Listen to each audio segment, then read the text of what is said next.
वक्फ संशोधन बिल को लेकर हमारे सहयोगी विवेक तिवारी ने यूपी सरकार के मंत्री जयवीर सिंह से बातचीत की है, वो भी सुन लेते हैं। 2 दिन की मैराथन बहस के बाद वक्फ अमेंडमेंट बिल 2025 पास हो गया है। हमारे साथ यूपी सरकार के मंत्री जयवीर सिंह जी हैं। जयवीर सिंह जी, अब जो होगा वो ये कि स्टेट गवर्नमेंट वक्फ बोर्ड के मेंबर्स को तय करेगी और फिर उसके बाद एक स्ट्रक्चर बनाया जाएगा जो नया बिल पास हुआ है उसके। तो सरकार की तैयारी आपकी कितनी है?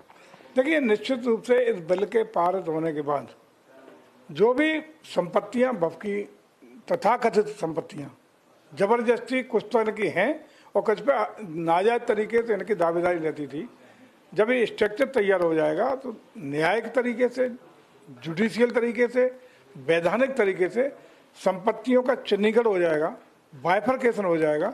वास्तविक संपत्तियों का उपयोग जो वक्फ का गठन है उसके उद्देश्यों को पालन करते हुए, उद्देश्यों की पूर्ति करते हुए गरीब मुसलमानों के हक में काम होते हुए नजर आएंगे। और दूसरी तरफ जो अवैध तरीके से दावेदारी रहती थी, विवाद रहते थे, तमाम अवैध तरीके से इनके माफियागर्दी करने का इनका प्रयास रहता था, किसी जमीन को अपना बता देते थे, उससे एक मुक्ति मिलेगी। इससे बहुत बड़ी राहत मुस्लिम समाज के गरीबों को भी मिलेगी और अन्य फालतू के विवादों से भी मुक्ति मिल सकेगी। 70% से ज्यादा ऐसी जमीनें हैं जो वक्फ बोर्ड में रजिस्टर्ड हैं, लेकिन सरकार ये कह रही है कि वो सरकारी जमीनें हैं।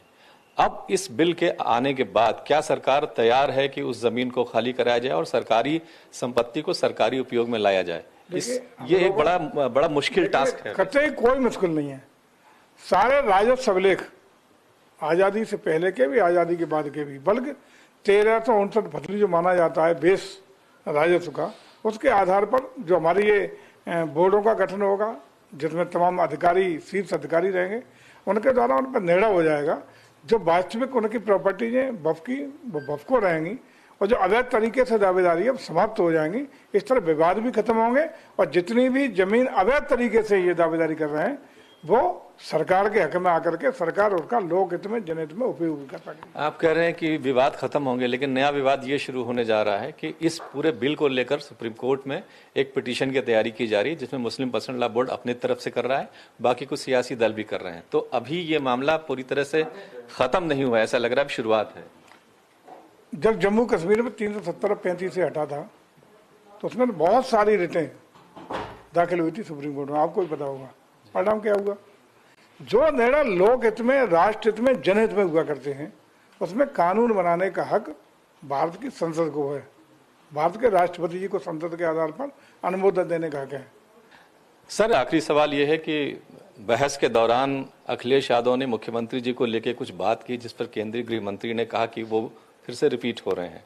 अखिलेश यादव ने इसके जवाब में एक ट्वीट किया और उन्होंने कहा कि रिपीट की बजाय उनको डिलीट कहना था।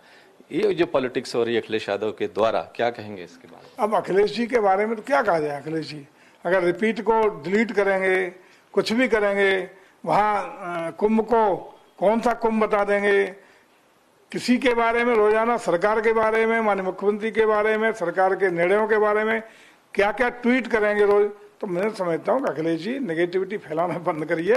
पॉजिटिव सोच के साथ जो एक नेता प्रतिपक्ष की जिम्मेदारी होती है, किसी जिम्मेदार पार्टी के नेता हैं, उत्तर प्रदेश की मुख्य विपक्षी दल है, उसकी भूमिका में आइए, सरकार के अच्छे कामों का स्वागत करिए और जहां त्रुटियां हैं वहां सुझाव दीजिए, मार्गदर्शन दीजिए, स्वागत हम करेंगे उनका। लेकिन मजाक को ज्यादा करने लगे हैं ऐसा। लेकिन एकदम मजाक के अलावा कुछ करते ही नहीं है, मजाक ही बन के रहेगा। इसका परिणाम है कि जनता ने उन्हें भी मजाक का पात्र, हंसी का पात्र बना के रख दिया है। धन्यवाद। तो जयवीर सिंह ये कह रहे हैं कि उत्तर प्रदेश सरकार पूरी तरह से तैयार है, जैसे ही बिल कानून की शक्ल लगती